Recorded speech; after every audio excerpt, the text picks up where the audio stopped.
તો ધોરણ 12 ઇકોનોમિક્સ આકાશ Patel Angel group tuition. તો વિદ્યાર્થી મિત્રો, આપણે ગયા લેક્ચરમાં આર્થિક વૃદ્ધિ અને આર્થિક વિકાસનો તફાવત જોયેલો. મોસ્ટ આઈએમપી છે, પરીક્ષામાં પૂછાયેલો છે બોર્ડમાં, અને એ તમારે તૈયાર કરી જ રાખવાનો, કારણ કે 5 માર્કની અંદર આ બંને આર્થિક વૃદ્ધિ અને આર્થિક વિકાસનો તફાવત પૂછી શકે છે. બરાબર.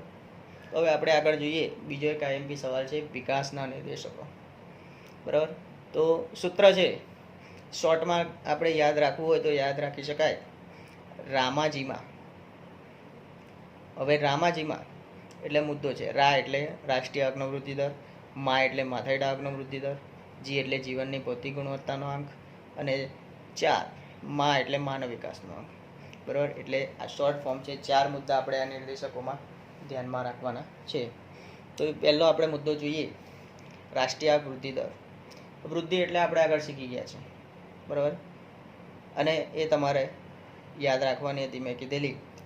બરાબર. વૃદ્ધિ એટલે આપણે કીધેલું કે વધારો.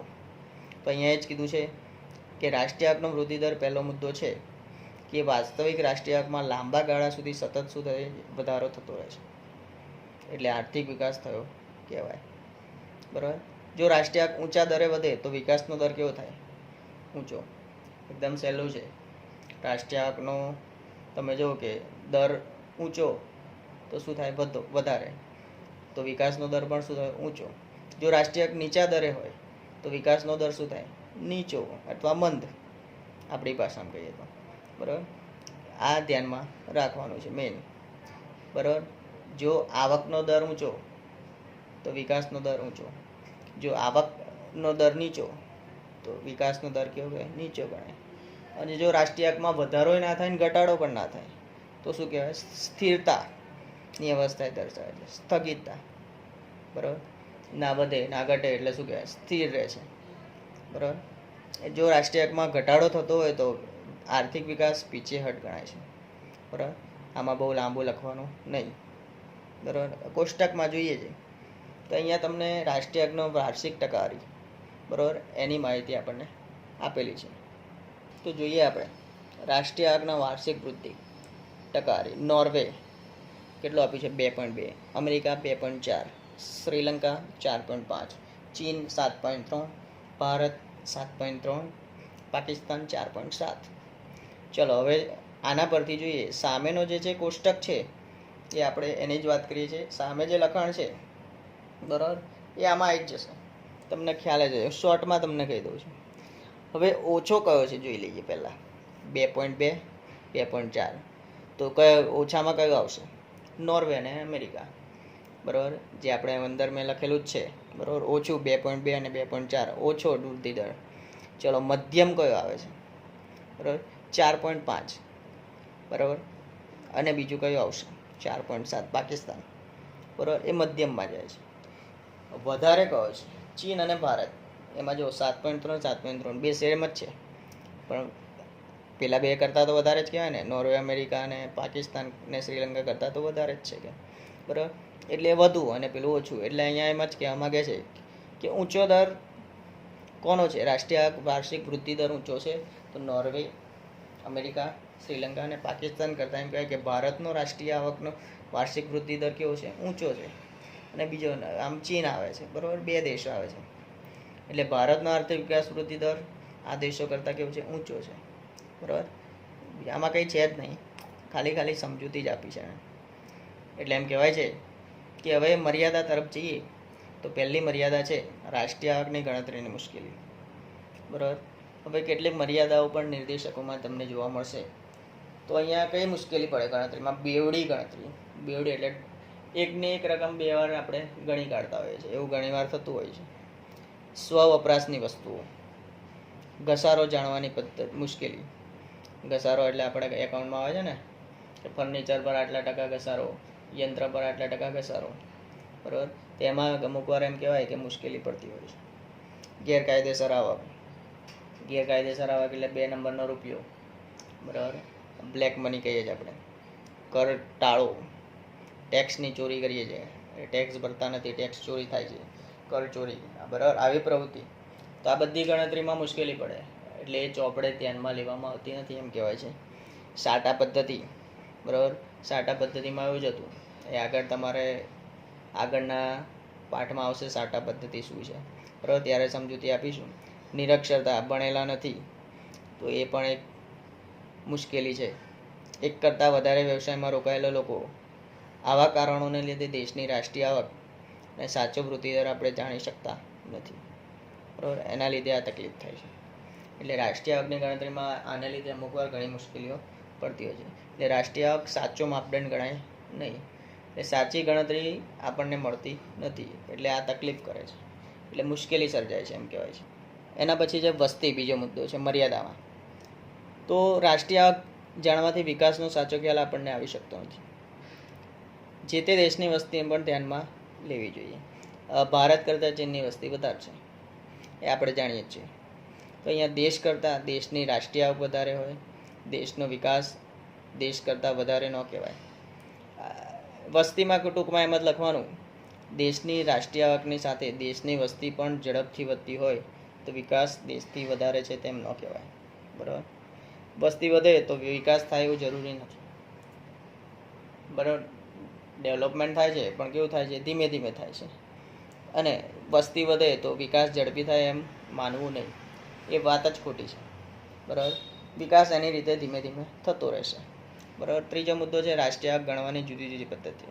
ઘણી બધી પદ્ધતિઓ વિશ્વમાં ઉપયોગમાં લેવામાં આવી છે રાષ્ટ્રીય આવકની ગણતરીમાં.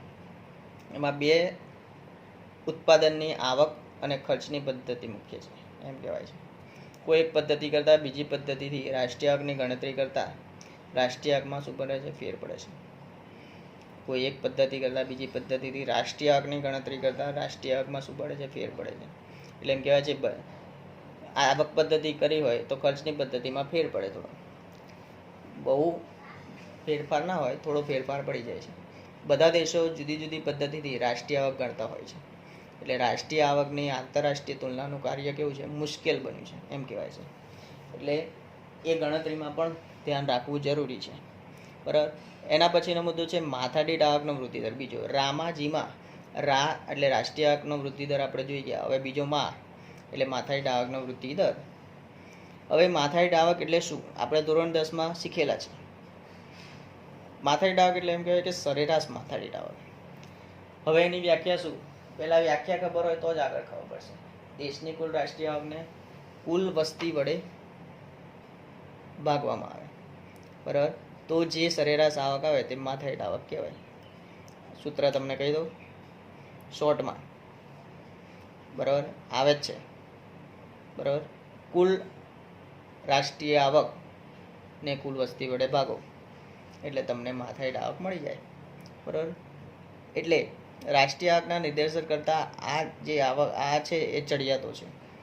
યુએનના નિષ્ણાતો માથાદીઠ આવકના નિર્દેશકને સ્વીકારવાની હિમાયત કરી હતી. જેમ માથાદીઠ આવક વધારે તેમ એનો દર કેવો છે, ઊંચો, બરાબર. તો વિકાસનો દર કેવો થાય, ઊંચો. જેમ માથાદીઠ આવક નીચી એમ વિકાસનો દર કેવો થાય, નીચો. અને જો માથાદીઠ આવકમાં વધારો ના થતો હોય, આપણે આગળ રાષ્ટ્રીય આવકમાં શીખ્યા ને જ છે, જો માથાદીઠ આવકમાં વધારો ના થતો હોય અને એ સ્થિરતાની સ્થિતિ દર્શાવે છે તેમ કહેવાય છે. એટલે માથાદીઠ આવક ઘટતી હોય તો વિકાસ પીછેહટની સ્થિતિ દર્શાવે છે, ઘટાડો દર્શાવે છે, બરાબર, એમ કહેવાય છે. આગળ આર્થિક વિકાસનો અંતિમ હેતુ જીવન ધોરણ સુધારવાનો છે. માનવ વિકાસાંક શું લઈ જાઓ, ઊંચે લઈ જાઓ, બરાબર. માનવ વિકાસાંક ઘટાડવો નહીં, એને શું છે, ઊંચે રાખો. એટલે માથાદીઠ આવકમાં વધારો એક એનું ઉત્તમ નિર્દેશક છે. એના વિકાસથી લોકોનું જીવન ધોરણ સુધરે નહીં તો સાચા અર્થમાં વિકાસ થતો નથી. એટલે માથાદીઠ આવકનો વધારો એ પ્રજાના ભૌતિક કલ્યાણમાં થતા વધારાનો વધુ સારો નિર્દેશક છે. એટલે આપણે જોઈએ કોષ્ટકમાં રજૂઆત, એમાં અહીંયા તમને કોષ્ટકને આધારે સમજાવી દઉં છું એટલે તરત ખબર પડી જશે.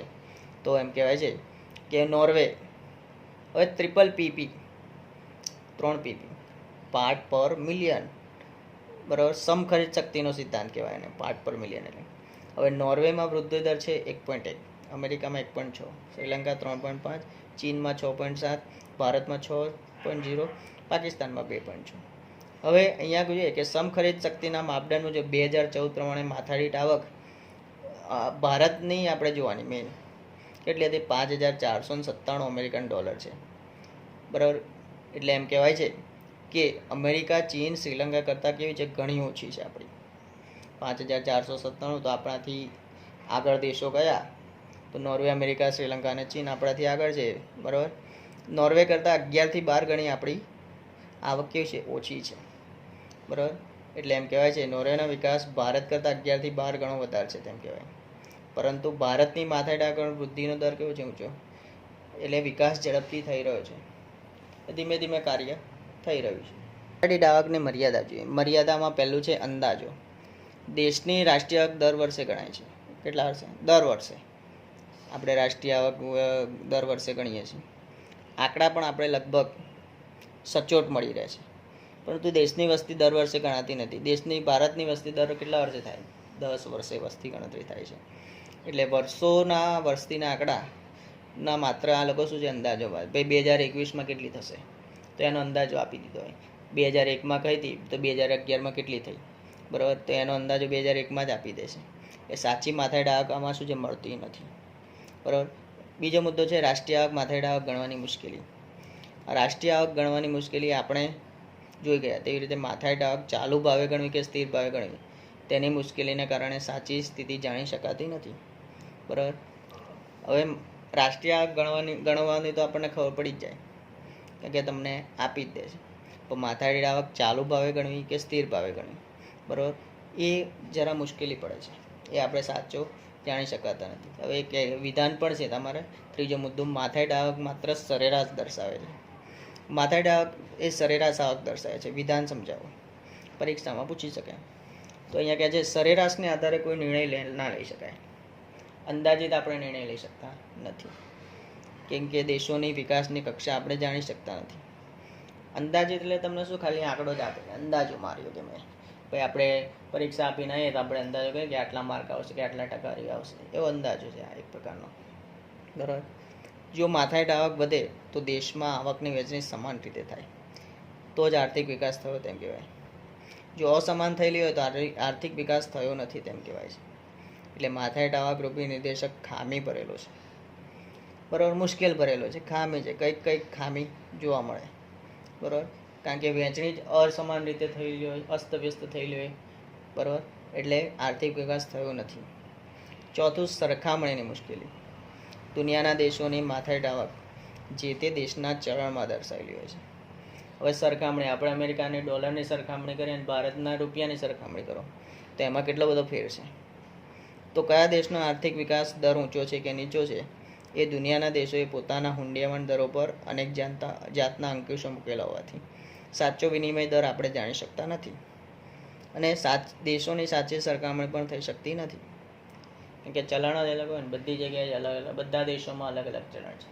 ભારતનું ચલણ અલગ, અમેરિકાનું ચલણ અલગ, દુબઈનું ચલણ અલગ, બરાબર, બ્રિટનનું અલગ, બરાબર. એટલે દરેકના ચલણ અલગ અલગ હોય, અને દરેક દેશોના ચલણો પર દરેક દેશના લોકોએ, એટલે દરેક દેશની સરકારે તેના પર અંકુશો મૂકેલા છે. એ સાચો વિનિમય દર આપણે જાણી શકતા નથી, અને એ પ્રકારે કોઈ પણ દેશની સરખામણી કરી શકતા નથી, બરાબર. તો આ એની માથાદીઠ આવકની મર્યાદા હતી. હવે એના પછી આવે છે જીવનની ભૌતિક ગુણવત્તામાં સુધારણા. એ આપણે નેક્સ્ટ લેક્ચરમાં જોઈશું.